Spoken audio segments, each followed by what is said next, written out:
નમસ્કાર મિત્રો, ફરીથી આપ સૌનું સ્વાગત છે આપણી ચેનલ હિત નોલેજની અંદર.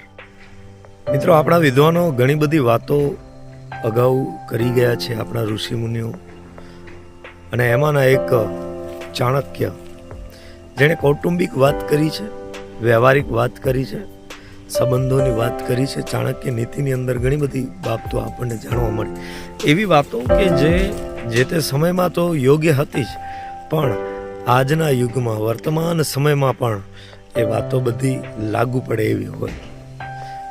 જેમ કે ચાણક્યના એક સુભાષિતમાં પિતા, પુત્ર, મિત્ર અને પત્ની વિશેની વાત કરી છે કે પિતા કોણ હોય? તો પિતા એ હોય જે પોતાના દીકરાનો ઉછેર કરે, પાલન પોષણ કરે. પુત્ર કેવો હોવો જોઈએ? પુત્ર કોને કહી શકાય? તો પુત્ર જે પિતાની આજ્ઞાનું પાલન કરે. અને મિત્ર કોણ હોય? તો મિત્ર જે છે એ વિશ્વાસપાત્ર હોય ને, એને મિત્ર કહેવાય, જેના પર આપણે આંખો બંધ કરીને વિશ્વાસ કરી શકીએ.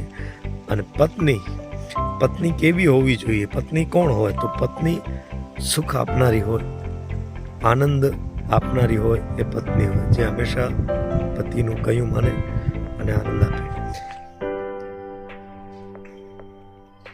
તે પુત્રા યે પિતુર્ભક્તાઃ સહ પિતા યસ્તુ પોષકઃ તન્મિત્રમ યત્ર વિશ્વાસઃ સા ભાર્યા યા નિવૃત્તિ. चाणक्य नीति अध्याय 2.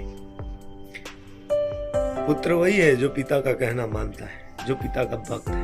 पिता वही है जो पुत्रों का पालन पोषण करे, और मित्र वह है जिस पर आप विश्वास कर सकते हैं, जो विश्वास पात्र है. और पत्नी वही है जिससे सुख प्राप्त हो, जो हृदय को आनंदित करे.